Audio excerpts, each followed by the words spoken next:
ഗവർണറുടെ രാജ്ഭവനിൽ വീണ്ടും ഭാരതാംബയെ ചൊല്ലി വിവാദമുണ്ടായിരിക്കുകയാണല്ലോ.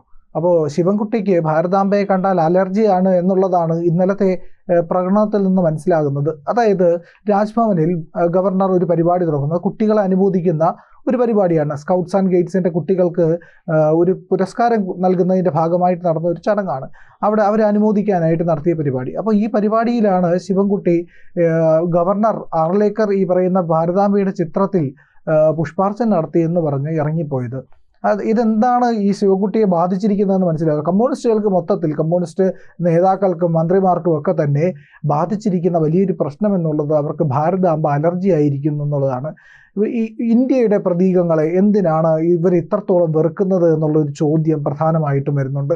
ഇന്ത്യയുടെ പ്രതീകങ്ങൾ എന്തായാലും ശരി തന്നെ, അത് ഇന്ത്യയുടെ വിശ്വാസമായാലും ശരി തന്നെ, ഇന്ത്യയുടെ ആചാരമായാലും ശരി തന്നെ, ഇന്ത്യയുടെ മതമായാലും ശരി തന്നെ, ഇന്ത്യക്ക് ഇന്ത്യയുടേതായ സംസ്കാരമുണ്ട്. ഈ സംസ്കാരത്തെ എല്ലാം തന്നെ തള്ളിക്കളയുക എന്നുള്ള ഒരു നിലപാടാണ് കമ്മ്യൂണിസ്റ്റുകൾ പൊതുവെ എടുക്കാറുള്ളത്.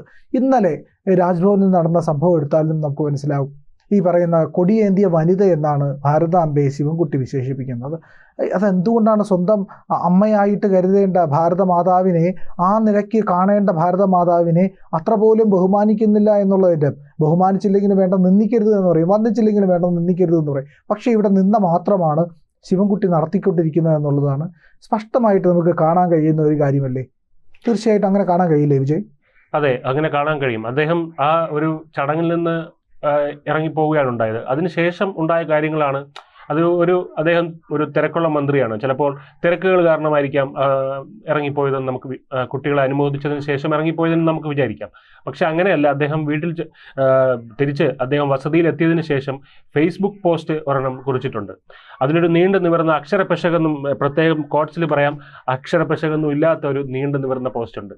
ആ പോസ്റ്റിൽ അദ്ദേഹം ചോദിക്കുന്ന ചില ചോദ്യങ്ങളുണ്ട്. അവിടെയാണ് അദ്ദേഹത്തിന് തീർത്തും അലർജി ഉണ്ടായിട്ടാണ്, അല്ലെങ്കിൽ ഹാലിളകിയത് കൊണ്ടാണ് അദ്ദേഹം അവിടുന്ന് ഭാരതാംബയെ കണ്ട് ഹാലിളകിയത് കൊണ്ടാണ് അദ്ദേഹം അവിടുന്ന് പോയത് എന്ന് നമുക്ക് മനസ്സിലാകുന്നത്. ആ പോസ്റ്റിൽ അദ്ദേഹം ആദ്യം തന്നെ ചോദിച്ചിരിക്കുന്ന ചോദ്യം, ആരാണ് ഭാരതാംബ? അതായത് ഭാരതാംബ ആരാണ് എന്നാണ് ചോദിക്കുന്നത്. ഭരണഘടനയിൽ ഇങ്ങനെ ഒരു ഫിഗറിനെ പറ്റി എവിടെയെങ്കിലും പറയുന്നുണ്ടോ, പ്രതിപാദിക്കുന്നുണ്ടോ? ഇതാണ് അദ്ദേഹത്തിന്റെ ആദ്യത്തെ ചോദ്യം. അപ്പോൾ ശിവൻകുട്ടിയുടെ ആ ഒരു സംശയം, ആരാണ് ഭാരതാംബ എന്നുള്ള ഒരു ചോദ്യം, ആ സംശയത്തിന് മറുപടി തരാൻ CPM-ന്റെ ഘടകകക്ഷിയായിട്ടുള്ള CPI-ന് നൽകും എന്നാണ് നമുക്ക് മനസ്സിലാക്കാൻ പറ്റുന്നത്. കാരണം കുറച്ച് ദിവസങ്ങൾക്ക് മുമ്പ് ഈ ഒരു ഇത് ഉണ്ടാവുകയും, അതായത് മന്ത്രി പി പ്രസാദ് ഇറങ്ങിപ്പോയ ഒരു വിവാദമുണ്ടായിരുന്നു. അതായത് നിലമ്പൂർ ഇലക്ഷൻ്റെയൊക്കെ മുമ്പേ നടന്ന ഒരു വിവാദമായിരുന്നു. അപ്പോൾ നിലമ്പൂർ ഇലക്ഷൻ ഉണ്ടായപ്പോൾ ആ വിവാദം ഒന്ന് താൽക്കാലികമായിട്ടൊന്ന് കെട്ടടങ്ങിയതാണ്. ഇപ്പോൾ വീണ്ടും ഉദിച്ചു വന്നിട്ടുണ്ട്. അപ്പോൾ അന്ന് സംഭവിച്ചത് എന്താണെന്ന് പറഞ്ഞു കഴിഞ്ഞാൽ, ഭാരതാംബയ്ക്ക് പുഷ്പാർച്ചന ഗവർണർ നടത്തുകയും അപ്പോൾ പി പ്രസാദ് ഇറങ്ങി പോവുകയാണ് ചെയ്തിട്ടുണ്ടായിരുന്നത്. അതിനുശേഷം അദ്ദേഹത്തിന്റെ നിലപാട് വ്യക്തമാക്കുകയും ചെയ്തു. അപ്പോൾ അന്ന് അഖണ്ഡ ഭാരതവും ഈ ഭാരതാംബ എന്നുള്ള സങ്കല്പങ്ങളും മറ്റും ചർച്ചയിൽ വന്നിരുന്നു. അപ്പോൾ അഖണ്ഡ ഭാരതം എന്ന് പറയുന്നത് നമ്മൾ ഇന്ന് കാണുന്ന ഒരു ഭാരതമല്ല. അതിൽ മ്യാൻമർ, ടിബറ്റ്, അഫ്ഗാനിസ്ഥാൻ, പാകിസ്ഥാൻ തുടങ്ങിയ, അതായത് ആദ്യം നമ്മൾ പറഞ്ഞിരുന്ന ഇന്ത്യൻ സബ് കോണ്ടിനെന്റ് എന്ന് പറഞ്ഞിരുന്ന ഒരു വലിയ ഒരു രാജ്യം ആണ് അതിൽ ആ കൊടിയിൽ, അല്ലെങ്കിൽ ആ ഒരു മാപ്പിൽ നമ്മൾ പറയുന്നത്, അഖണ്ഡ ഭാരതത്തിന്റെ മാപ്പിൽ. അപ്പോൾ അത് ഒരിക്കലും നമുക്ക് അംഗീകരിക്കാനാവില്ല എന്നുള്ളത് മന്ത്രി പി പ്രസാദ് പറഞ്ഞിരുന്നു. അപ്പോൾ അങ്ങനെ പറഞ്ഞപ്പോൾ CPI രംഗത്ത് വന്നത്, കാവിക്കൊടിയാണ് നമുക്ക് പ്രശ്നം. അതായത് ഭാരതാംബ ഏന്തിയിരിക്കുന്ന കാവിക്കൊടിയാണ് നമുക്ക് പ്രശ്നം. ആ കാവിക്കൊടി മാറിക്കഴിഞ്ഞാൽ വേറെ പ്രശ്നമൊന്നുമില്ല. പിന്നെ അത് നിലവിലെ ഇന്ത്യ ആക്കണം മാപ്പ്, അത്രയേ ഉള്ളൂ പ്രശ്നം. അത് കഴിഞ്ഞിട്ട് ത്രിവർണ്ണ പതാക വെച്ച് അവരൊരു ചിത്രം ഇറക്കിയിരുന്നു. അന്നത് വാർത്തയായതൊക്കെ ആയിരുന്നു. പക്ഷെ ഉടനെ തന്നെ അവർ പിൻവലിച്ചു. കാരണം അവരുടെ പോളിറ്റ് ബ്യൂറോയിൽ നിന്നും മറ്റും അവർക്ക് നിർദ്ദേശങ്ങൾ കിട്ടിക്കാണും. അതുകൊണ്ട് അവർ ഉടനെ തന്നെ പിൻവലിച്ചു. പക്ഷെ അവർക്ക് എന്താണ് ഭാരതാംബ എന്ന് മനസ്സിലായത് കൊണ്ടായിരിക്കുമല്ലോ അവർ ഈ ചിത്രം ഇറക്കിയത്. അപ്പോൾ അങ്ങനെയാണ് ഉള്ളത് കൊണ്ട് ശിവൻകുട്ടിയുടെ ആ സംശയം തീർക്കാൻ ഇത് CPI സമീപിച്ചാൽ മതി, അവിടെ തന്നെ പോയാൽ മതി. അതിന്റെ ആവശ്യമേ ഉള്ളൂ.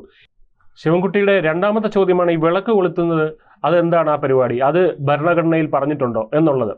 അപ്പോൾ ഇദ്ദേഹം നമ്മൾ ഭരണഘടനയിലുള്ളതല്ല അതുപോലെ പാലിക്കുന്ന ഒരു ഉത്തമമായിട്ടുള്ള ഒരു പൗരനായിട്ടാണ് ഇദ്ദേഹം ഇതെല്ലാം ചോദിക്കുന്നത്. ഒരു നല്ല കുട്ടിയായിട്ടാണ് ചോദിക്കുന്നത് നമുക്ക് തോന്നും. അപ്പോൾ വിളക്ക് കത്തിക്കുന്നത് തീർച്ചയായിട്ടും ഭാരതാംബയെ പറ്റിയും എങ്ങും ഭരണഘടനയിൽ പരാമർശമില്ല, വിളക്ക് കത്തിക്കുന്നതിനെ പറ്റിയും പരാമർശമില്ല. പക്ഷേ വിളക്ക് കത്തിക്കുന്ന ചടങ്ങുകളിൽ ശിവൻകുട്ടി ഉൾപ്പെടെയുള്ള CPM നേതാക്കൾ പങ്കെടുത്തിട്ടില്ലേ? അതിനെല്ലാം ഒരു മതപരമായിട്ടുള്ള മാനം മാത്രമേ ഉള്ളൂ. അതായത് നമുക്ക് കാണാം, ശാസ്ത്ര സാഹിത്യ പരിഷത്തിന്റെ ചടങ്ങുകളിൽ പോലും വിളക്ക് കത്തിക്കാറുണ്ട്. അതായത് വിളക്ക് കത്തിക്കുക എന്നുള്ളൊരു പ്രതീകമാണ്.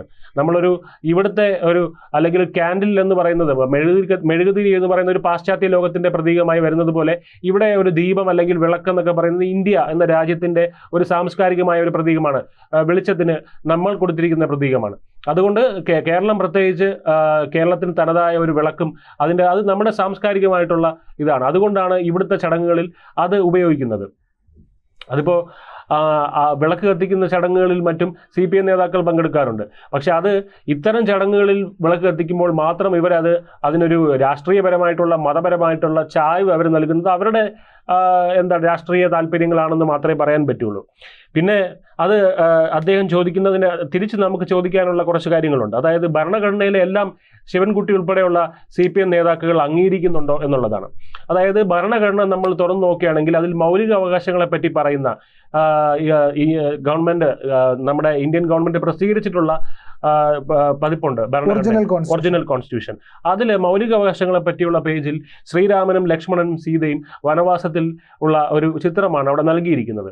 അപ്പോൾ മൗലിക അവകാശങ്ങളെ പറ്റിയുള്ള ചടങ്ങുകൾ നടത്തുമ്പോൾ അവിടെ ശ്രീരാമനെയും ലക്ഷ്മണനെയും സീതയും കാണിച്ചില്ലെങ്കിൽ താൻ പങ്കെടുക്കില്ല എന്ന് ശിവൻകുട്ടി പറയുമോ? കാരണം അത് ഭരണഘടനയിലുള്ളതാണല്ലോ. അപ്പോൾ ഭരണഘടനയിൽ ഇല്ലാത്ത ഒന്നും താൻ അനുസരിക്കില്ല എന്ന് പറയുമ്പോൾ അങ്ങനെ അവരുടെ ചിത്രം വച്ചാൽ മാത്രമേ താൻ പങ്കെടുക്കുള്ളൂ, ഇല്ലെങ്കിൽ പങ്കെടുക്കില്ല എന്നുള്ള രീതിയിൽ അതിനുള്ള ബുദ്ധിയും ബോധവും ഉണ്ടാകാനുള്ള സാധ്യത കുറവാണെന്ന്. പക്ഷേ അങ്ങനെ ഭരണഘടനയിലുണ്ടോ? ഉണ്ടെങ്കിൽ അങ്ങനെ അനുസരിക്കാം എന്നുള്ള രീതിയിലാണല്ലോ അദ്ദേഹം വീമ്പിളക്കിയിരിക്കുന്നത്. അല്ല, എന്ന് മുതലാണ് CPM ഭരണഘടനയും ഭാരതത്തേക്ക് അംഗീകരിച്ചു തുടങ്ങിയതെന്നുള്ള ഒരു ചോദ്യം കൂടെ ഉണ്ട്. ഭാരതത്തിന് സ്വാതന്ത്ര്യം ലഭിച്ചിട്ടില്ല, ഒരാളിൽ നിന്ന് മറ്റൊരാളിലേക്ക് അധികാരം കൈമാറിയിട്ടേ ഉള്ളൂ എന്ന് പറഞ്ഞ ആൾക്കാരാണ്. അവർ ദേശീയ പതാക ഉയർത്താൻ തുടങ്ങിയിട്ട് 2-3 വർഷമേ ആയിട്ടുള്ളൂ. അതിനു മുമ്പ് ദേശീയ പതാക AK-7 മുന്നിൽ ഉയർത്തുന്നവരായിരുന്നില്ല, ഇന്ത്യയുടെ ദേശീയത അംഗീകരിച്ചിരുന്നവരായിരുന്നില്ല. അവർക്ക് എന്നുതൊട്ടാണ് ഈ പറയുന്ന ഭരണഘടനയൊക്കെ പ്രിയപ്പെട്ടതായത് എന്നുള്ളത് മനസ്സിലാവുന്നില്ല. അംബേദ്കർക്കെതിരെ പോലും തിരഞ്ഞെടുപ്പിൽ മത്സരിക്കാനും അംബേദ്കറെ മാറ്റി നിർത്താനും ഒക്കെ ശ്രമിച്ച ഒരു പാരമ്പര്യമുള്ളവരാണ് കമ്മ്യൂണിസ്റ്റുകളും ഇടതുപക്ഷക്കാരും. അപ്പോൾ ആ നിലപാട് ഉള്ള ശിവൻകുട്ടിയിൽ നിന്ന് ഇതിനപ്പുറത്തേക്ക് മറ്റെന്തെങ്കിലും പ്രതീക്ഷിക്കണം എന്നുള്ളതാണ് ഏറ്റവും വലിയ ചോദ്യം.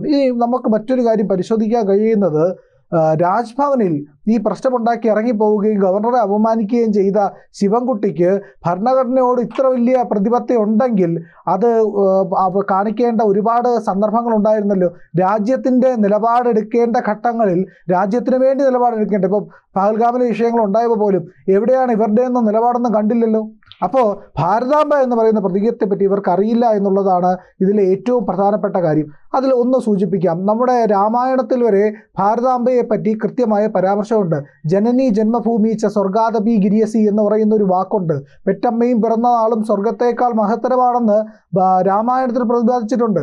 പൂന്താനം എഴുതിയിട്ടുണ്ട്, ഭാരതഖണ്ഡത്തിങ്കൽ വന്നൊരു പുല്ലായിട്ടെങ്കിലും ഇഹ കാലം കഴിച്ചുകൊണ്ടിടുവാൻ യോഗ്യത വരുത്തിയിടുവാൻ തക്കൊരു ഭാഗ്യം പോരാതെ പോയല്ലോ ദൈവമേ എന്ന് പറഞ്ഞ് പാടുന്നുണ്ട്. അപ്പോൾ ഭാരതഖണ്ഡത്തിൽ വന്ന് പിറക്കുക എന്ന് പറഞ്ഞാൽ മഹത്തായ ഒരു കാര്യമാണ്. അത് സ്വാഭിമാനമുള്ള ഭാരതീയർക്കെല്ലാം ആ അറിവുണ്ടാകും, ആ ബോധമുണ്ടാകും. ഇവിടെ ശിവൻകുട്ടിക്ക് ആ ബോധമില്ലാതെ പോയി എന്നുള്ളതാണ് വാസ്തവം. കൂടുതൽ വാർത്തകളും വിശേഷങ്ങളും നിങ്ങളിലേക്ക് എത്താൻ ABC മലയാളം സബ്സ്ക്രൈബ് ചെയ്യുക, ബെൽ ബട്ടണും അമർത്തുക.